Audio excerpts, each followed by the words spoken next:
ಮಾಧ್ಯಮದ ಸ್ನೇಹಿತರೆ, ಇವತ್ತು ಪೊಲೀಸ್ ಅಧಿಕಾರಿಗಳ ಸಮಾವೇಶ 2026 ನಡೆದಿದೆ. ಅದರಲ್ಲಿ ನಾನು ಭಾಗವಹಿಸಿ ಕೆಲವು ಮಾತುಗಳನ್ನು ಪೊಲೀಸ್ನವರಿಗೆ ಹೇಳಿದ್ದೇನೆ. ನಾನು ಸ್ವಲ್ಪ ತಡವಾಗಿ ಬಂದೆ, ಯಾಕಂತಂದರೆ ಇನ್ನೊಂದು ಕಾರ್ಯಕ್ರಮ ಇತ್ತು. ಆ ಕಾರ್ಯಕ್ರಮ ಮುಗಿಸಿ ಇಲ್ಲಿ ಬರೋದು ಸ್ವಲ್ಪ ತಡವಾಯಿತು. ಹಾಗಾಗಿ ಗೃಹ ಸಚಿವರು ಭಾಷಣ ಮಾಡಿಲ್ಲ, ನಾನೊಬ್ಬನೇ ಮಾತಾಡಿರೋದು. ಅವರು ಇವತ್ತು ನಾಳೆ 2 ದಿನ ನಡೀತಾ ಇರೋದ್ರಿಂದ, ಈ ಸಮಾವೇಶ 2 ದಿನ ನಡೀತಾ ಇರೋದ್ರಿಂದ ಇಲ್ಲೇ ಇರ್ತಾರೆ. ಅವ್ರು ಮಾತಾಡ್ತಾರೆ. ಆಮೇಲೆ ಭಾಳ ಮುಖ್ಯವಾಗಿ ಕೆಲವು ಸಲಹೆಗಳನ್ನು ನಾನು ಕೊಟ್ಟಿದ್ದೇನೆ.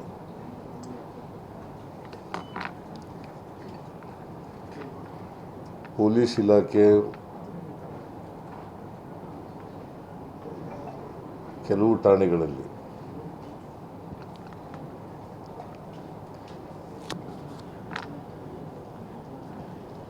ಭಾಳ ಚೆನ್ನಾಗಿ ಕೆಲಸ ಮಾಡ್ತಾ ಇದ್ದಾರೆ. ಇನ್ನು ಕೆಲವು ಇಲಾಖೆಗಳಲ್ಲಿ ಇನ್ನು ಕೆಲವು ಪೊಲೀಸ್ ಠಾಣೆಗಳಲ್ಲಿ ಕೆಲಸ ಮಾಡ್ತಾ ಇಲ್ಲ ಸರಿಯಾಗಿ ಪೊಲೀಸ್ನವರು. ಬಿಕಾಸ್ ಸುಮಾರು 88 ಪ್ರಕರಣಗಳಲ್ಲಿ ಪೊಲೀಸ್ನವರೇ ಶಾಮೀಲಾಗಿದ್ದಾರೆ ಅಂತಕ್ಕಂಥದ್ದು ಗೊತ್ತಾಗಿದೆ. 88 ಪ್ರಕರಣಗಳಲ್ಲಿ ಪೊಲೀಸ್ನವರೇ. ಇದು ಹೇಗಪ್ಪ ಅಂತಂದರೆ, ಪೊಲೀಸ್ನವ್ರು ಇರ್ತಕ್ಕಂಥದ್ದು ಎಲ್ರಿಗೂ ರಕ್ಷಣೆ ಕೊಡಲಿಕ್ಕೋಸ್ಕರ. ಅವರೇ ಬೇಲಿನೇ ಇದ್ದು ಹೊಲ ಮೇಯ್ದಾಗ ಆಗೋಗ್ಬಿಡ್ತದೆ. ಇದು ಪೊಲೀಸ್ನವರು ಪ್ರಕರಣಗಳಲ್ಲಿ ಶಾಮೀಲಾಗಿರೋದು ಇದೆಯಲ್ಲ, ಇದು ಅಕ್ಷಮ್ಯ ಅಪರಾಧ.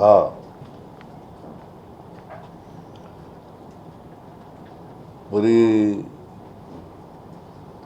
ರಾಜ್ಯ ಸರ್ಕಾರಕ್ಕೆ ಕೆಟ್ಟ ಹೆಸರು ತರೋದಲ್ಲ, ಪೊಲೀಸ್ ಇಲಾಖೆಗೆ ಕೆಟ್ಟ ಹೆಸರು ತರ್ತಕ್ಕಂಥ ಕೆಲಸವನ್ನು ಮಾಡ್ತದೆ ಅಂತಕ್ಕಂಥ ಮಾತುಗಳನ್ನು ಹೇಳಲಿಕ್ಕೆ ಬಯಸ್ತಾ ಇದ್ದೇನೆ. ಆಮೇಲೆ 2003ರಿಂದ ರಾಜ್ಯದಲ್ಲಿ ಅಪರಾಧಗಳ ಕಡಿಮೆ ಆಗ್ತಾ ಇದೆ.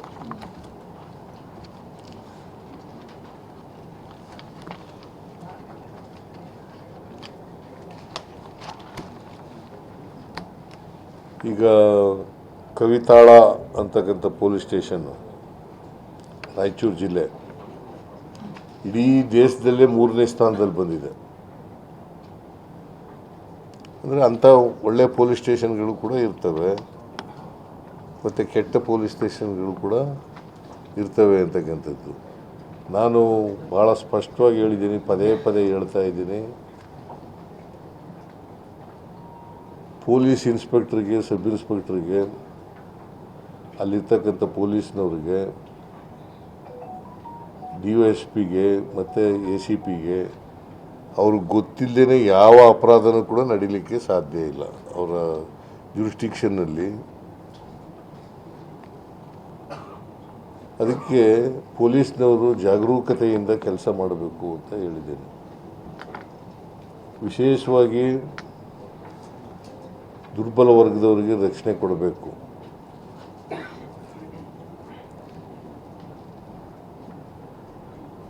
ಮತ್ತು ಇವರು ಯಾರು ಕೂಡ ಪೊಲೀಸ್ನವರು ಬಲಾಢ್ಯರ ಕೈಗೊಂಬೆಗಳಂತೆ ಕೆಲಸ ಮಾಡ್ತಕ್ಕಂಥದ್ದನ್ನು ಮಾಡಬಾರ್ದು.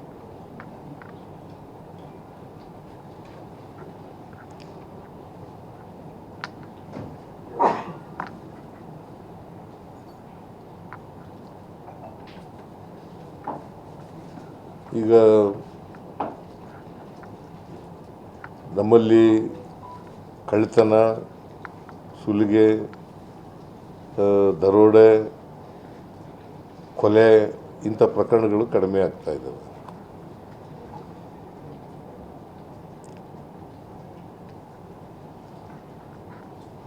ಆದರೆ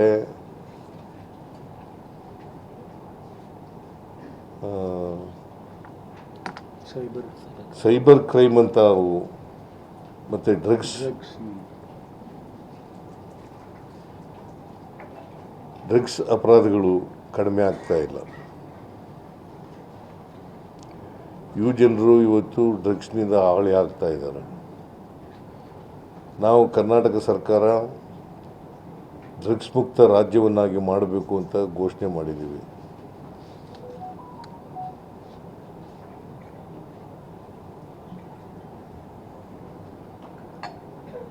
ಪೊಲೀಸ್ನವರು ಮನಸ್ಸು ಮಾಡಿದ್ರೆ, ಜಾಗರೂಕತೆಯಿಂದ ಕೆಲಸ ಮಾಡಿದ್ರೆ, ದಕ್ಷತೆಯಿಂದ ಕೆಲಸ ಮಾಡಿದ್ರೆ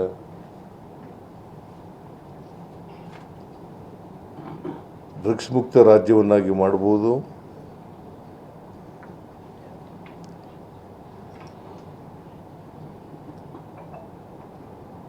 ಜೊತೆಗೆ ಯುವ ಜನಾಂಗವನ್ನು ಕೂಡ ರಕ್ಷಣೆ ಮಾಡ್ತಕ್ಕಂಥ ಕೆಲಸವನ್ನು ಮಾಡ್ಬೋದು.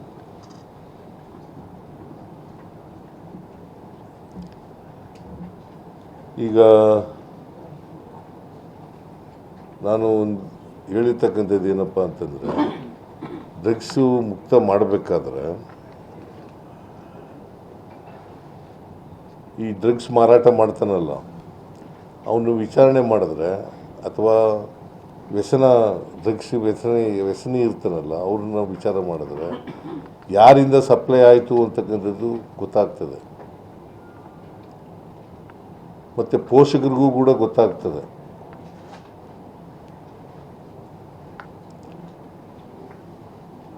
ಆಮೇಲೆ ಡ್ರಗ್ಸ್ ಸಪ್ಲೈ ಮಾಡಿದವನ್ನ ವಿಚಾರಣೆ ಮಾಡಿದಾಗ ಎಲ್ಲಿಂದ ಬಂತು ಅನ್ನೋದು ಗೊತ್ತಾಗುತ್ತೆ. ಡ್ರಗ್ಸ್ ಎಲ್ಲಿಂದ ಬಂತು, ಯಾರು ಇದನ್ನು ಉತ್ಪಾದನೆ ಮಾಡೋರು, ಯಾರು ಇದನ್ನು ಸರಬರಾಜು ಮಾಡ್ತಕ್ಕಂಥವ್ರು ಅಂತಕ್ಕಂಥದ್ದು ಗೊತ್ತಾಗ್ತದೆ. ಸೊ ಇದನ್ನು ಎಲ್ಲ ಪೊಲೀಸ್ ಸ್ಟೇಷನ್ಗಳು ಕೂಡ ಕೂಡಲೇ ಮಾಡ್ತಕ್ಕಂಥ ಕೆಲಸವನ್ನು ಮಾಡಬೇಕು. ಜೊತೆಗೆ ವಿದೇಶಿಯರಿದ್ದಾರಲ್ಲ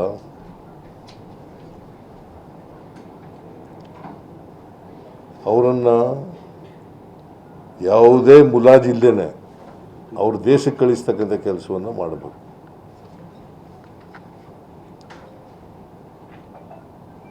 ಅವರು ಜಾಮೀನು ಮೇಲೆ ಬಿಡುಗಡೆಯಾಗಿ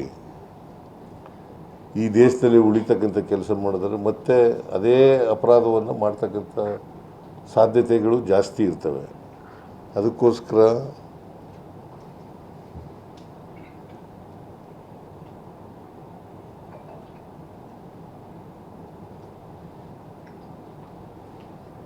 ಅವರನ್ನು ಅವ್ರ ದೇಶಗಳಿಗೆ ಕಳಿಸ್ತಕ್ಕಂಥ ಕೆಲಸವನ್ನು ಮಾಡಬೇಕು.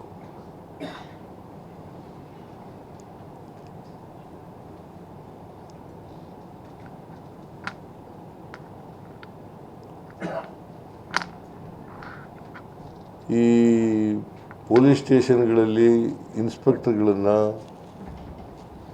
ಸಬ್ ಇನ್ಸ್ಪೆಕ್ಟರ್ಗಳನ್ನು, DYSPಗಳನ್ನು ಅವರು ಜಾಗರೂಕತೆಯಿಂದ ಕೆಲಸ ಮಾಡ್ತಾ ಇದ್ದಾರೋ ಇಲ್ಲವೋ ಅಂತಕ್ಕಂಥ ನಿಗಾ ಇಡ್ತಕ್ಕಂಥ ಕೆಲಸವನ್ನು SP ಗಳು ಮತ್ತು ಮೇಲಾಧಿಕಾರಿಗಳು ಇಡಬೇಕು ಅಂತಕ್ಕಂಥ ಮಾತುಗಳನ್ನು ಹೇಳಿದ್ದೇನೆ.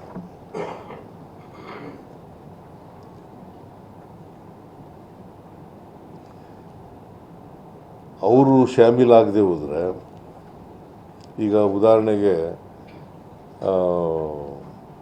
ಬೆಂಗಳೂರಿನಿಂದ ಬಂದು ಡ್ರಗ್ಸ್ ಇಲ್ಲಿ ಬೆಂಗಳೂರಿನಲ್ಲಿ ಪತ್ತೆ ಹಚ್ಚಕ್ಕೆ ಸಾಧ್ಯ ಆದರೆ ಮಹಾರಾಷ್ಟ್ರದವರಿಗೆ, why not Karnataka police people?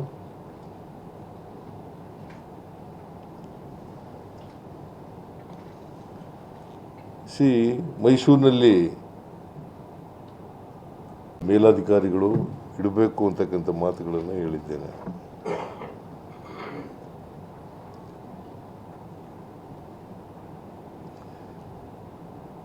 ಅವರು ಶಾಮೀಲಾಗದೆ ಹೋದರೆ, ಈಗ ಉದಾಹರಣೆಗೆ ಬೆಂಗಳೂರಿನಿಂದ ಬಂದು ಡ್ರಗ್ಸ್ ಇಲ್ಲಿ ಬೆಂಗಳೂರಿನಲ್ಲಿ ಪತ್ತೆ ಹಚ್ಚಕ್ಕೆ ಸಾಧ್ಯ ಆದರೆ ಮಹಾರಾಷ್ಟ್ರದವರಿಗೆ, why not Karnataka police people?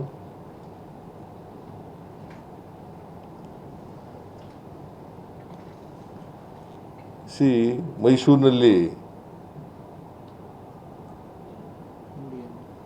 ಅಲ್ಲಿ ಕೂಡ ಉತ್ಪಾದನೆ ಮಾಡ್ತಾ ಇದ್ದಂಥ ಜಾಗ ಪತ್ತೆ ಹಚ್ಚಕ್ಕಾದರೆ ಪೊಲೀಸ್ನವ್ರು, ಮೈಸೂರು ಪೊಲೀಸ್ನವ್ರು ಯಾಕೆ ಮಾಡೋದಿಲ್ಲ? So it is A failure on the part of the police, Karnataka police.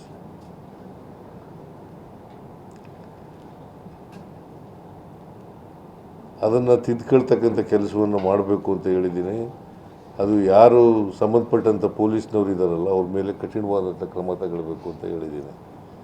ಜೊತೆಗೆ ಸೈಬರ್ ಕ್ರೈಮ್ ಅಂತ ಡ್ರಗ್ಸ್ ಅಂತ ಕೆಲಸ ಇದೆಯಲ್ಲ, ಈ ಕ್ರೈಮ್ಗಳಿಗೆ ನಮ್ಮ ಕಾನೂನನ್ನು ಇನ್ನೂ ಬಿಗಿ ಮಾಡಬೇಕು ಅನ್ನೋದಾದರೆ ಮಾಡಬೇಕಾಗ್ತದೆ.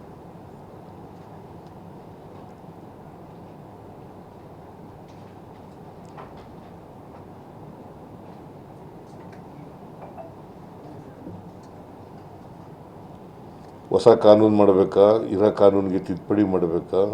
ಯಾಕಂತಂದರೆ ಕೊಲೆ ಅಂತ ಕೇಸ್ಗಳು, ಅಟೆಂಪ್ಟ್ ಟು ಮರ್ಡರ್ ಅಂತ ಕೇಸ್ಗಳು, ಆ ಥರದ ಅಪರಾಧಗಳಿಗೆ ಏನು ಶಿಕ್ಷೆ ಇದೆ ಆ ಶಿಕ್ಷೆಗಳನ್ನು ಇಂಥ ಕೇಸ್ಗಳಲ್ಲಿ ಮಾಡ್ತಕ್ಕಂಥದ್ದನ್ನು ಮಾಡಬೇಕು.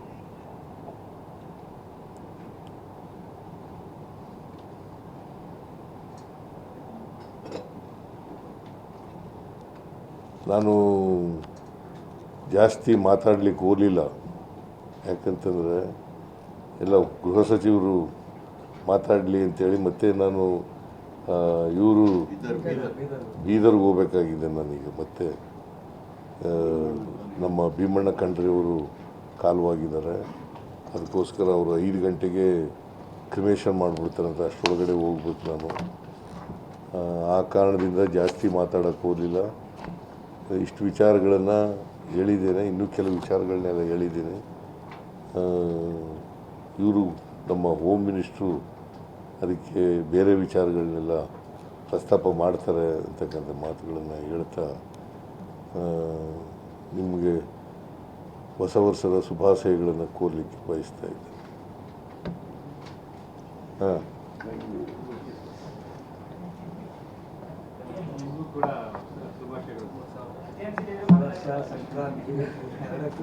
ಸಂಕ್ರಾಂತಿ ಹಬ್ಬ ಆಗೋಯ್ತು, ಹೊಸ ವರ್ಷನೂ ಬಂದು ಆಗೋಗ್ಬಿಡೋದು. ಇವತ್ತು 17ನೇ ತಾರೀಕು. ಅದರಿಂದ ನೀವೆಲ್ಲರಿಗೂ ತಡವಾಗಿ ಆದರೂ ಕೂಡ ಹೊಸ ವರ್ಷದ ಶುಭಾಶಯಗಳು, ಸಂಕ್ರಾಂತಿ ಹಬ್ಬದ ಶುಭಾಶಯಗಳು.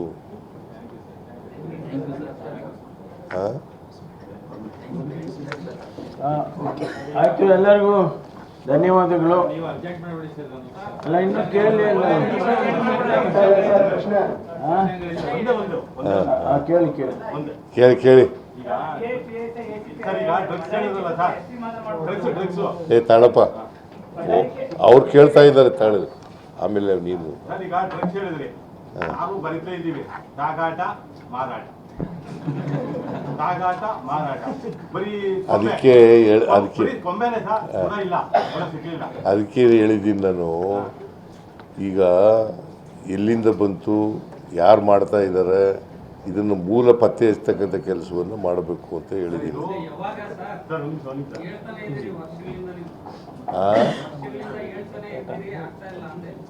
ಇದು ಈಗ ಸಿಬಿಐ ಡೈರೆಕ್ಟರ್ ಕೆಲಸ ಮಾಡ್ತಾ ಇರೋದು ಅದೇ ತರ NCB ಅವರು ಮತ್ತೆ ರಾಷ್ಟ್ರ ಮಟ್ಟದ ಆಗಬೇಕು ಸರ್. ಬಹುತೇಕ ಇಂಜಿನಿಯರ್ಸೇ ಜಾಸ್ತಿ ಇನ್ವಾಲ್ವ್ ಆಗ್ತಾರೆ. ಇಲ್ಲ, ಒಂದು ಟಾಸ್ಕ್ ಫೋರ್ಸ್ ಇದೆ, ಆ ಟಾಸ್ಕ್ ಫೋರ್ಸ್ಗೆ ಈ ಜವಾಬ್ದಾರಿನೆಲ್ಲ ಹೇಳಿ ಅಂತ ಹೇಳಿದ್ದೀನಿ. ಈಗ ಮಾಡಿ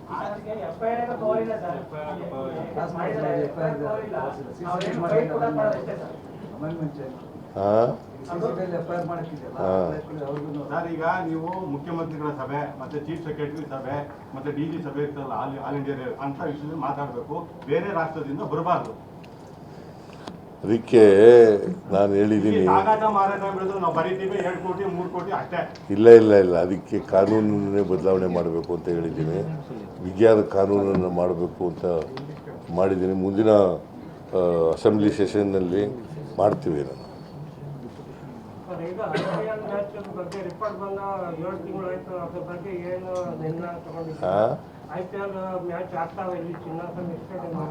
ಯಾವುದು IPL ಈಗ ಕೊಟ್ಟಿದ್ದೀವಿ ನೋಡಪ್ಪ, ಅದಕ್ಕೆ ಒಂದು ಸಮಿತಿ ಮಾಡಿದ್ದು, ಒಂದು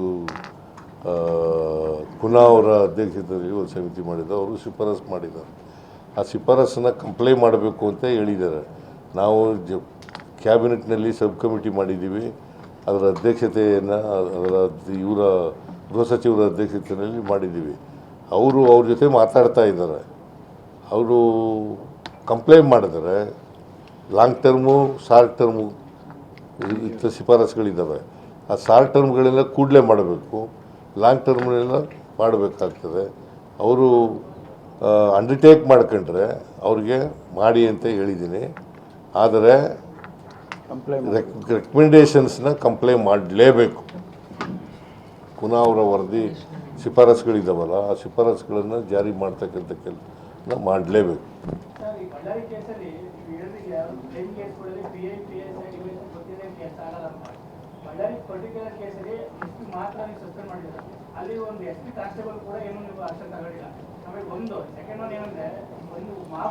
CID ಗೆ ಕೊಟ್ಟಿದ್ದೀವಿ ಸರ್, ಎನ್ಕ್ವೈರಿ ಮಾಡಕ್ಕೆ. CID ನೋಡಪ್ಪ, ಅದನ್ನು ಎಂಕ್ವೈರಿ ಮಾಡಲಿಕ್ಕೆ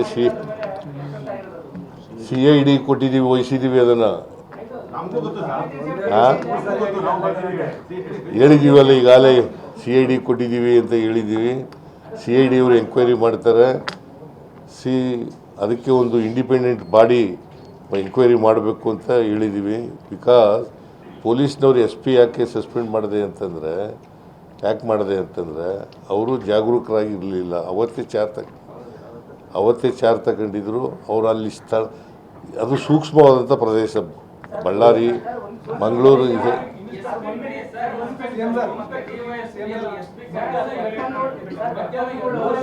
ಅದಕ್ಕೆ ಸೀನಿಯರ್ ಆಫೀಸರ್ನೇ ಸಸ್ಪೆಂಡ್ ಮಾಡಿದ್ದೀವಲ್ಲ, ಅವ್ರ ಮೇಲೂ ಕ್ರಮ ತಗೊಳ್ತಕ್ಕಂಥ ಕೆಲಸ ಮಾಡ್ತಾರೆ.